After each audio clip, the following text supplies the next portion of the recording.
નર્મદા જિલ્લામાં ખાનગી ગોડાઉનમાંથી ઝડપાયું સરકારી અનાજ। ચોંકાવનારી વાત એ છે કે અનાજ કૌભાંડમાં ભાજપ, કોંગ્રેસ અને આમ આદમી પાર્ટીના હોદ્દેદારોના નામ ખુલ્યા। સાગબારાના ખાનગી ગોડાઉનમાંથી 10,000 કિલો સરકારી અનાજનો જથ્થો અને ટેમ્પોમાંથી પણ અનાજનો જથ્થો ઝડપાયો હતો, જેમાં 8 આરોપીઓના નામ ખુલ્યા। 2 આરોપીઓની ધરપકડ કરાઈ, જ્યારે 6 આરોપી હજુ ફરાર છે।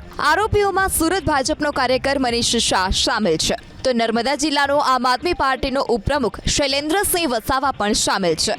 કોંગ્રેસના આનંદ વસાવાનું નામ ખુલ્યું છે। આનંદ વસાવા નર્મદા જિલ્લા પંચાયતનો પૂર્વ સભ્ય છે। કોંગ્રેસના દોલતભાઈની પણ ધરપકડ કરાઈ છે।